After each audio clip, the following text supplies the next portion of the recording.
Y ya estamos con el ministro de Trabajo y Seguridad Social, Pablo Mieres. Estaremos hablando obviamente de temas de actualidad. Y acá se va a rueda de prensa a las 17:30 horas para hablar de esta propuesta que desarrolló en la pasada jornada el PIT-CNT de, bueno, proponer un plebiscito para esta reforma. Y bueno, a partir de eso es que usted se va a expresar. Gracias por acompañarnos. Yo sé que todo está esperando a las 17:30 horas, pero lo tenemos acá. Así que me imagino que algo nos va a adelantar. Sí, cómo no. Bueno, Un gusto, encantado de estar por acá. La verdad que, bueno, nos enteramos ayer. Todavía yo diría, hay que esperar un poco para tener definitivamente cuál es el plan que tiene el PIT-CNT al respecto. Parece claro que están avanzando hacia un plebiscito sobre la reforma de la seguridad social, pero al mismo tiempo la votación de ayer fue muy dividida por los datos que uno tiene de la prensa. Había distintas posiciones y todavía no existe el texto redactado.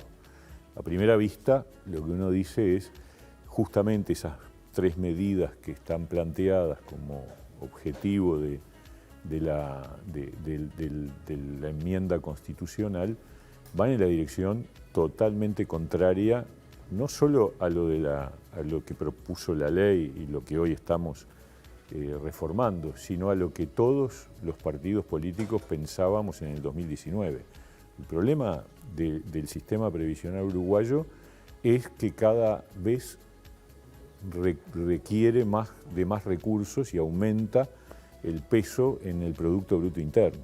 Y si estas medidas fueran las que en definitiva el PIT-CNT impulsa y prosperaran, lo que hace es acelerar el proceso de déficit de la seguridad social de manera absolutamente radical, al punto de ponerlo en riesgo de colapso en breve tiempo. Por eso nos sorprende mucho que esas medidas que están planteadas, porque el PIT-CNT sabe que hay un problema, más allá de que pueda tener diferencias con el gobierno, sabe que el régimen de seguridad social está con dificultades de déficit y de déficit creciente.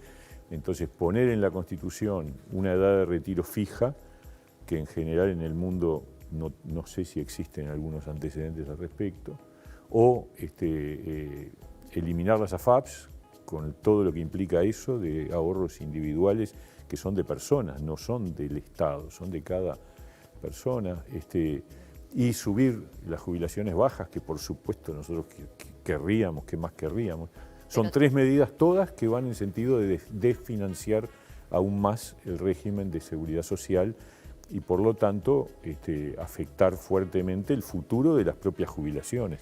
Pero bueno, yo no quiero adelantarme, a mí me parece que lo importante ahora es esperar a ver cómo decanta, cuál es la postura definitiva y allí sí, si esta postura se mantiene en esa dirección, bueno, tendremos el debate correspondiente, ¿no? O sea que usted no estaría de acuerdo tampoco en esto de la jubilación mínima, que también ha sido pedido por los sectores de jubilados, por el director de los jubilados en el BPS, es algo que se viene hablando. No dan los números, es inviable. Claro, no es que no esté de acuerdo. Lo que pasa es que, a ver, cuando gobernaron los que hoy son oposición, hubo mínimos aumentos de las jubilaciones mínimas. Y por otra parte, si yo no entendí mal y se habla de subir por encima de la línea de pobreza, y creo que esa es la medida, la línea de pobreza es diferente según Montevideo Interior, porque la canasta de alimentos, que es la que define la línea de pobreza, es distinto el valor en Montevideo que en el interior. Por lo tanto, tendríamos dos jubilaciones mínimas, la de los montevideanos, que sería más alta, y la del interior, que sería más baja. Incluso la línea de pobreza del interior es más baja que el monto actual de las jubilaciones mínimas. Entonces, por eso digo, si entramos a profundizar, hay muchas cosas que están entre signos de interrogación, que dentro del propio PIT-CNT, si uno mira la votación, esta posición, la que ganó, a su vez es minoritaria con respecto al resto del movimiento sindical. Sí, o sea que también es cierto que dentro de lo que es la fuerza de la oposición, el Frente Amplio, hay como voces muy divididas. Se expresó el expresidente José Mujica, se expresó el intendente de Canelones, Yamandu Orsi. Bueno, hay algunos sectores que también se han desmarcado un poco por eso, este plebiscito. yo creo que hay que ser cauto, que no hay que dar por cerrado esto. Yo tengo conocimiento muy cercano con la gente del PIT-CNT y sé que sus principales dirigentes saben que el problema de la seguridad social, más allá de las diferencias que obviamente tienen, porque las han expresado con esta ley que se votó, yo creo que están equivocados, pero tienen todo el derecho, pero lo que no hay duda es que el sistema de seguridad social requería un ajuste en materia de sostenibilidad de los recursos, y que esto que está planteado hoy por parte del PIT-CNT en primera instancia va en el sentido totalmente contrario. ¿Y no es factible hacer alguna modificación a la reforma que ya está aprobada? Siempre hay posibilidades. Fue un proceso de 2 años y medio, con mucha participación. Yo diría que nunca hubo para una reforma de la seguridad social el nivel de participación que ha habido en esta oportunidad. Tuvimos un año con la comisión de expertos. La comisión de expertos se integró por todos los partidos políticos y todos los actores sociales. Había representantes del Frente Amplio, 3 representantes del Frente Amplio, 1 del PIT-CNT, 1 del Movimiento de los Jubilados, otro de los empresarios y después representantes de los partidos de la coalición. Se trabajó un año, se recibió más de 80 delegaciones. Todo el que quiso dialogar con la comisión de expertos lo pudo hacer, hasta comisiones barriales, universidades, centros de estudio, organismos internacionales, y después de eso se elaboró un anteproyecto. Ese anteproyecto, antes de mandarlo al Parlamento, se entregó a todos los partidos, también a los actores sociales, se volvió a discutir, y después en el Parlamento. Entonces, esto fue, la verdad, objeto de un diálogo muy profundo, muy serio, muy abarcativo, muy plural, y por supuesto siempre, después que una norma empieza a andar, hay que ver y hay que eventualmente estudiar si hay ajustes. Pero el diseño general, yo creo que es el diseño que además, mi impresión es que más allá de las críticas, cualquiera que mañana le toque gobernar difícilmente pueda inventar algo muy distinto, ¿no? Con respecto a esto que mencionaba Paula, de la división que se empezó a avisorar en el Frente Amplio, ¿les sorprendió? Porque desde el gobierno se ha dicho muchas veces que casi que el PIT-CNT y la oposición están empatados, que serían casi que una misma cosa. Hemos escuchado esos argumentos. ¿Les sorprendió que figuras destacadas del Frente Amplio ya hoy salieran a desmarcarse de esta propuesta de juntar firmas? A ver, no me sorprendió porque yo creo que este es un proceso que no está todavía el pescado vendido, para decirlo de una manera sencilla. Por eso mi opinión sobre lo que en principio aprobó el PIT-CNT ayer es una opinión muy suave y muy cautelosa, como debe ser. Fue también la opinión del presidente de la República hoy. ¿Le sorprendió? Sí, la verdad que sí, porque de las alternativas que había, esta es la más radical, digamos, y la que está más lejos, o sea, la que genera mayores impactos, si se fuera a confirmar, y los impactos más negativos sobre el país y sobre la propia seguridad social. Entonces me sorprendió, sí. Bien. ¿No hay un conocimiento a cabalidad de la situación en la que estaba el sistema previsional o hay una diferente interpretación? ¿Usted cómo lo lee? Porque por lo que usted está diciendo ahora es prácticamente como que el PIT-CNT hiciera ojos ciegos al problema de fondo que es la financiación del sistema previsional, casi que por lograr un impacto político. No, a ver, lo que pasa es que lo que el PIT-CNT opina es heterogéneo en sí. Ayer había 3 posiciones distintas. Y la que ganó por un poquito, el tercio mayor, digamos así. Ni siquiera llegó a la mitad. 16, 14, 14 fue la votación. Entonces, en el PIT-CNT mismo hay una diversidad de opiniones, que por eso digo hay que esperar a ver cómo decanta. Porque una cosa es la votación de ayer, otra cosa es que eso se convierta en un texto, y en el medio yo creo que va a pasar mucha agua bajo el puente, ¿no? Hablemos un poco de cómo se viene implementando esta reforma. Se están dando como los primeros pasos, ¿no? Sí. Esto va a llevar, es un proceso que lleva años. Es verdad, absolutamente, porque se eligió hacer así, hacer una reforma que fuera gradual, que no afectara la situación de los trabajadores que estaban más cerca de la jubilación, y yo diría, hablando de los nuevos efectos, hay un efecto muy beneficioso para una enorme cantidad de uruguayos, que es la compatibilidad entre la jubilación y el trabajo.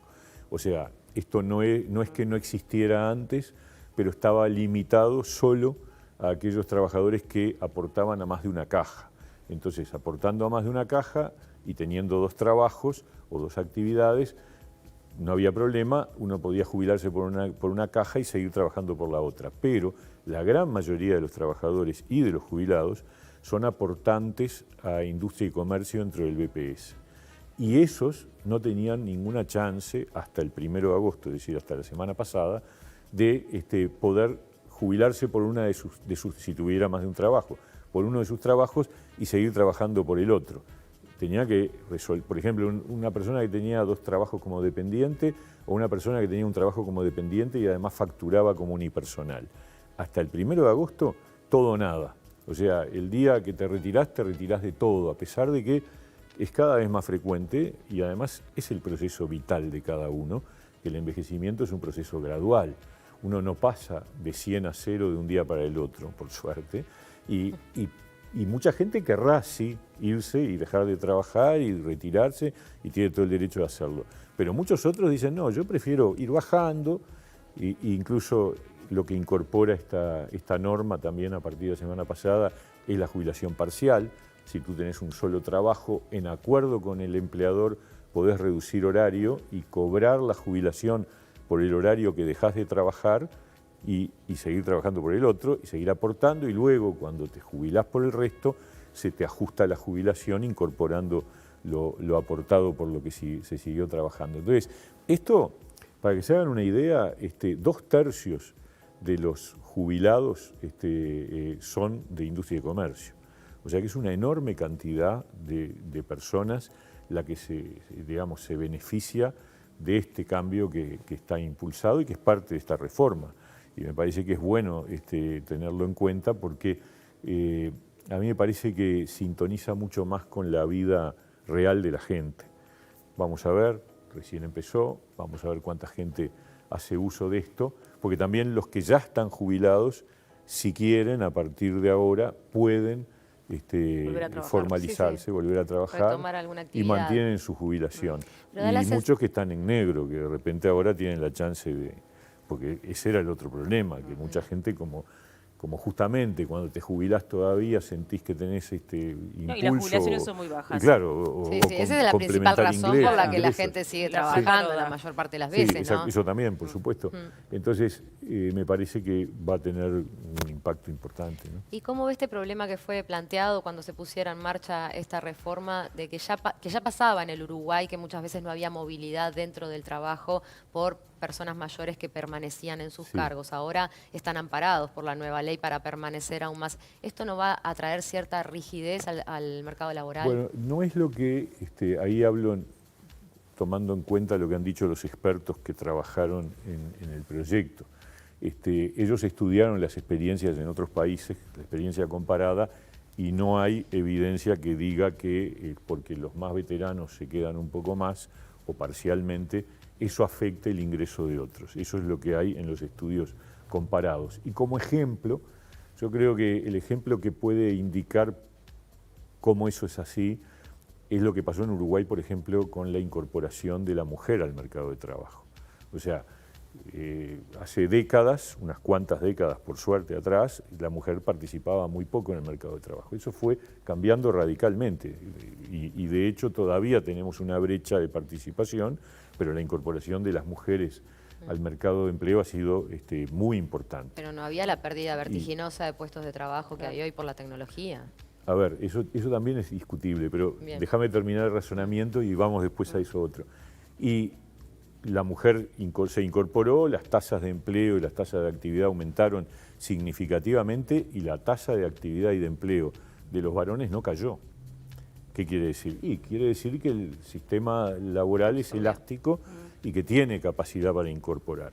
Ahora, con respecto a las nuevas tecnologías, yo soy de los que cree que al revés, que cuando hay avances tecnológicos, y creo que la evidencia empírica habla a favor de esta tesis, no es que caen los puestos de trabajo, es que cambian, aumentan. Lo que pasa es que son distintos y ahí sí hay un problema. Hay un trabajo de reconversión. Exactamente. Hay un montón de gente que sí tiene un problema porque sus habilidades, sus competencias, sus aprendizajes están referidos a puestos de trabajo que dejan de existir. Pero aparecen otros. El otro día escuché a un especialista español que decía, ¿saben cuáles son los países que tienen pleno empleo?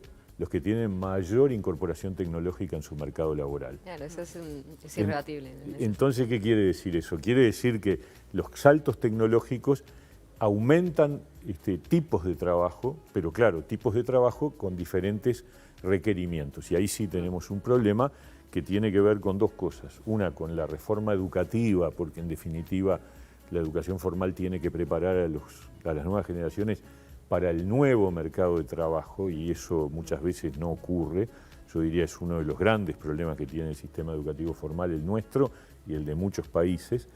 Y por otro lado, tenemos que tener un sistema de capacitación laboral y de reciclaje que tenga la capacidad de pronosticar y preparar a la gente no para cualquier cosa, porque a veces el problema es que se dan cursos de capacitación laboral para roles que tampoco se reclaman, ¿no? Bueno, ahí INEFOP tiene un gran desafío, sin lugar a dudas. Hablando del trabajo, preguntarle por la recuperación laboral, ¿no? Sí. Venimos con números muy complicados, tuvimos una pandemia en el medio, una sequía que nos sigue afectando, sobre todo a determinados sectores laborales.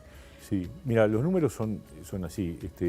Los datos del primer semestre del 23, esto tomando siempre como fuente el Instituto Nacional de Estadística, en tasa de actividad, tasa de empleo y tasa de desempleo, son los mejores desde 2017 a la fecha. O sea, hay que ir hasta el 2017 para encontrar números similares. Es decir, nosotros lo que veíamos, y dicho en términos de puestos de trabajo, entre 2017, 18 y 19 se habían perdido 50.000 puestos de trabajo. Había una situación de crisis del empleo que en el 20 se agudizó, el primer año que nos tocó a nosotros, por la pandemia, y se perdieron 60.000 puestos de trabajo más. O sea que entre el 17 y el 20 se perdieron 110.000 puestos de trabajo. Pero entre el 21, el 22 y la mitad del 23 se recuperaron los 110.000 puestos de trabajo. O sea, en este momento tenemos un número de puestos de trabajo similar al que teníamos en 2017. Y eso es una gran cosa que ha demostrado que el Uruguay ha tenido una gran capacidad de recuperación del empleo. No de la recuperación salarial, ¿no? También hay que hacer una distinción. Es verdad, hay más trabajo, pero no hay una recuperación salarial. Exacto. Sí hubo, y antes de ir a lo de la recuperación salarial, que me parece importante decir alguna cosa al respecto, lo otro que hubo fue un aumento de la formalidad, que eso sí llamó la atención incluso a nivel internacional, porque Uruguay tenía una tasa de informalidad del 25% antes de la pandemia, y ahora tenemos un 20%. O sea que aumentó la cantidad de trabajadores que están cubiertos, protegidos por lo que son los derechos jubilatorios y el seguro de paro y el subsidio por enfermedad. Yo creo que porque la pandemia fue como un efecto de demostración de la importancia de ser formal.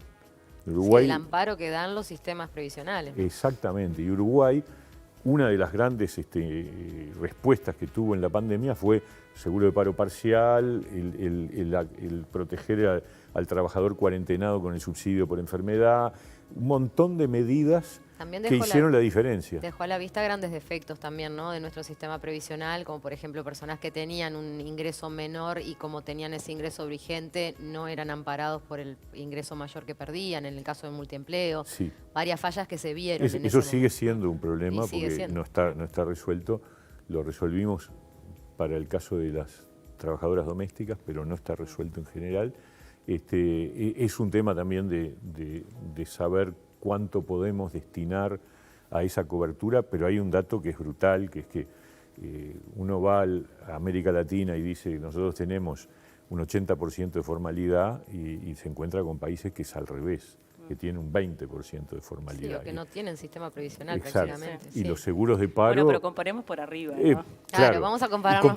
Comparados para arriba, está bien, comparados para arriba, el Uruguay tiene más informalidad que los países europeos, pero no mucha más. Los europeos están entre el 10 y el 15, Uruguay está en el 20. Bien.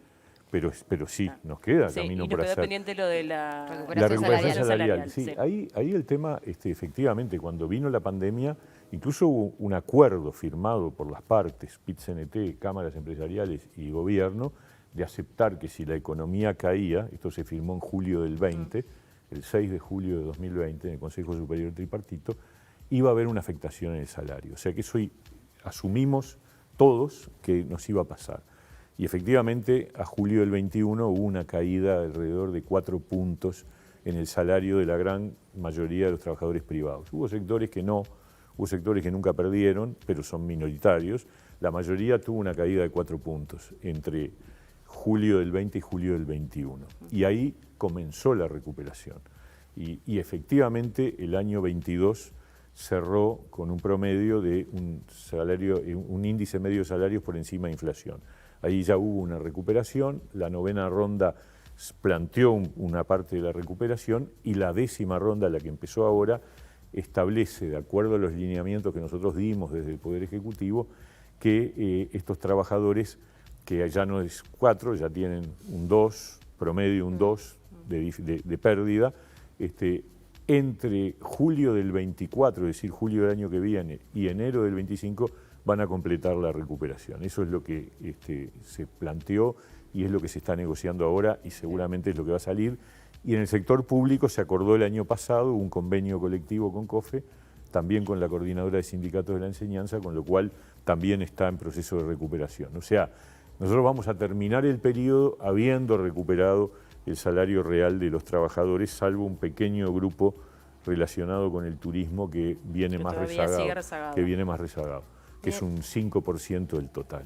Ministro, pero hay un aumento entonces en el mercado laboral, por lo que usted está diciendo, en comparación desde el 2017. Hay una recuperación salarial a pesar de que pasó una pandemia. Sí. ¿Por qué aumenta la conflictividad laboral? Bueno, ¿Por las rondas de salario? Acá hay dos razones, para mi modo de ver, ¿no? O sea, esto cada uno analiza como... Es verdad que aumentó la conflictividad, claramente, es notorio, pero yo creo que la conflictividad tiene dos causas distintas. Una es la conflictividad laboral en sentido estricto, es decir, aquella que surge de que despiden a unos trabajadores o que no le dan un aumento o que hay beneficios que se pierden, todas esas cosas que son propias y que obviamente... Que además el modus operandi se ha modificado con la LUC también. Bueno, eso sí, ciertamente, la ocupación está limitada a casos muy excepcionales, pero lo cierto es que independientemente de eso, que además no ha cambiado mucho, en realidad ayer justamente estábamos estudiando esos datos y la verdad el 70% de las ocupaciones que ha habido en este periodo, el 70%, es decir, 70 porque hubo unas 100, 108 en total, el 70% son de establecimientos educativos públicos y el 80% son de instalaciones del sector público, cosas que ya estaban prohibidas en la época de los gobiernos del Frente Amplio, pues las ocupaciones de los establecimientos públicos estaban prohibidas en la época de los gobiernos anteriores, no cambió con la LUC, eso ya estaba. Bueno, el 80% de los casos que ocurrieron tuvo que ver con el sector público y el 70% de ellos son liceos y centros de estudio públicos. Y ahí viene la explicación de la conflictividad. Acá tenemos dos tipos de conflictividad. Una es la laboral en sentido estricto, que yo creo que no se ha disparado demasiado, aunque ciertamente cuando hay una ronda salarial tiende a incrementarse porque están en la pulseada, y la otra es la político-ideológica. Es decir, hay una serie de conflictos, entre ellos nada más ni nada menos que los paros generales que se hicieron en este primer semestre de este año, que están motivados por una oposición de la central sindical a las políticas, a las reformas del gobierno.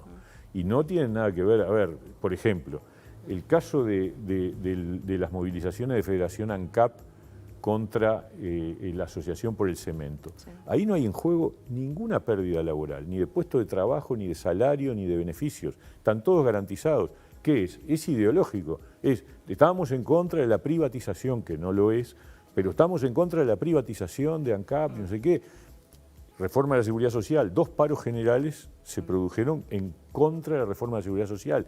No había nada de discusión en el sentido de beneficios o problemas de empleo a cambio de eso. Que es válido también, ¿no?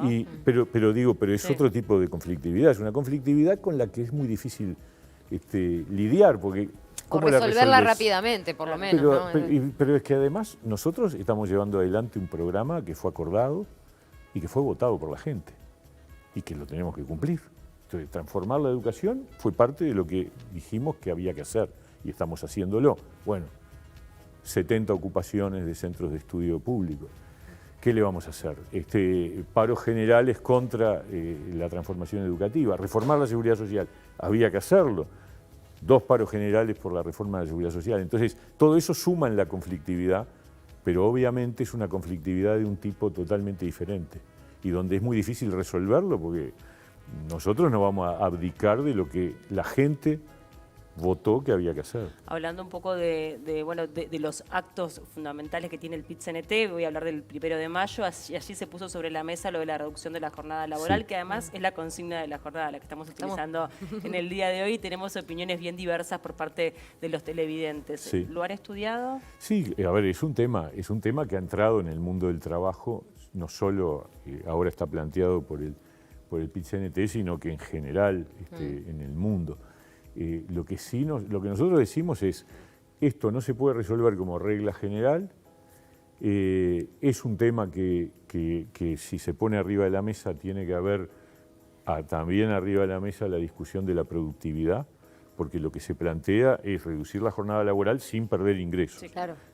Si no, no tiene sentido. No tiene sentido, Bien. sí. Entonces, al reducir la jornada laboral sin perder ingresos, eso es viable desde el punto de vista del funcionamiento de la actividad económica si como contrapartida se mantiene un nivel de productividad similar. Bueno, que en realidad pasó bastante con el tema de la pandemia, la tecnología, el teletrabajo llegó para quedarse. Hoy el híbrido es algo que está muy presente en muchas empresas. En definitiva, no es algo tan descabellado y es una corriente a nivel internacional. Pero ojo, porque el teletrabajo no implica reducción de la jornada laboral, implica flexibilizar los tiempos de trabajo. Claro, a veces implica una extensión de la jornada laboral. Y a veces, claro, por eso en la ley de teletrabajo es muy importante garantizar el tiempo de desconexión. El tiempo de descanso. Porque si no, quedás enhebrado todo el día, eso todos lo sabemos. Sí, claro. Pero Entonces, también a lo que dice Paula de las diferentes tecnologías y modalidades de trabajo, también hay experiencias previas de reducción. Y puede haberlas, y nosotros a priori no tenemos una postura contraria. Sí decimos,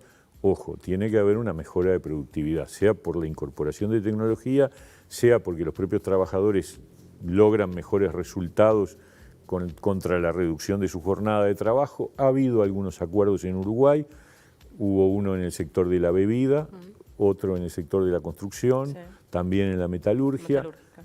O sea, tenemos varios casos. Sectores grandes. Lo que no es razonable es pensar que eso se puede resolver por ley. No, y además, digo, también es cierto que teniendo en cuenta que los salarios en algunos sectores son bajos, hay un problema de un multiempleo, o sea, podría llegar a desembocar en un multiempleo. También. Algo que hoy ocurre, por ejemplo, en el ámbito de la salud es muy común que enfermeros hagan 2 turnos de 6 horas. Exacto. Sí, Bueno. y digo, el riesgo también que tiene es que, y ese para el trabajador incluido, es que si hay una reducción de jornada laboral sin mejora de productividad, eso va a significar que la rentabilidad de la empresa va a bajar, porque si hay menos horas de trabajo y se produce lo mismo por hora, entonces vas a tener menos producción y por lo tanto menos rentabilidad. En algún momento eso se ajusta por algún lado y en general se ajusta por el lado de los trabajadores. Por entonces, eso aquello del tiro en el pie que dijo. Sí, exactamente, sí. En este razonamiento. Sí, exactamente. Y hay que tener cuidado con pensar que esto tiene solo una cara, que es la cara linda de que voy a trabajar menos, pero después voy a tener menos puestos de trabajo, capaz. Es todo un tema. Por eso hay que ir con cuidado. Si hay un planteamiento, hay que discutirlo, la negociación colectiva para eso, porque todos los casos que recién mencioné, ninguno se hizo por ley, ni en la construcción, ni en la bebida, ni en la metalurgia. Se hizo por convenio colectivo, por acuerdo en la negociación salarial. Hablando ya desde el ámbito político, usted forma parte de una coalición, que ha tenido diferencias dentro de lo que es esta coalición integrada, sobre todo con integrantes del Cabildo Abierto. ¿Usted considera que se ha debilitado? No, yo creo que no. Lo que hay, siempre hubo diferencias, porque somos diferentes, porque somos 4 partidos fuertes, distintos. ¿no? Hasta en un momento Cabildo Abierto casi se retira de la coalición. Sí, hubo momentos de mucha tensión.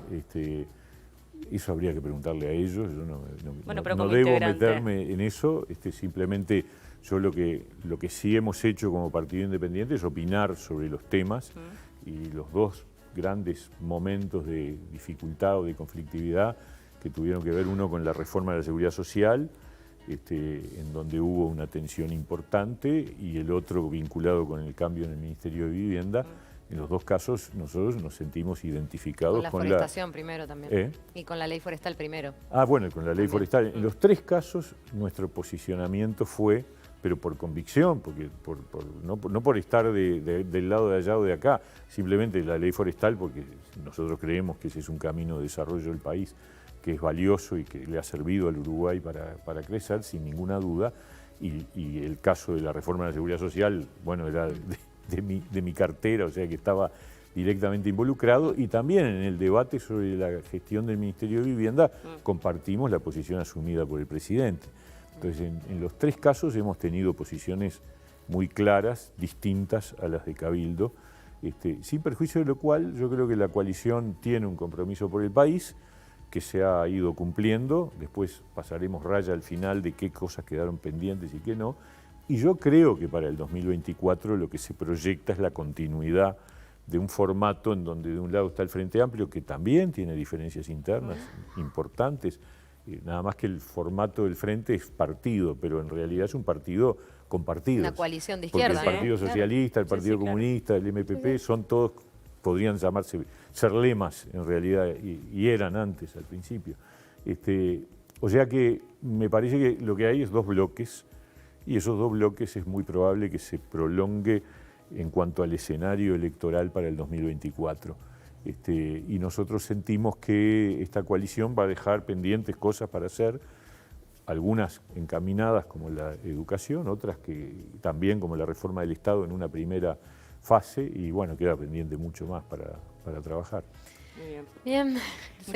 Usted está apurado, nosotros tampoco tenemos tanto tiempo, pero yo encantado. tiene conferencia ahora, gusto, en un ratito nada más. Muy Algo nos cómodo. adelantó sobre lo que va a estar hablando a las 17:30. Casi todo, digamos. Muy Casi bien. todo. Bueno, nos gustó tener No la nos primicia. deje un titular para mañana No. que veamos en la mañana y no lo dijo acá.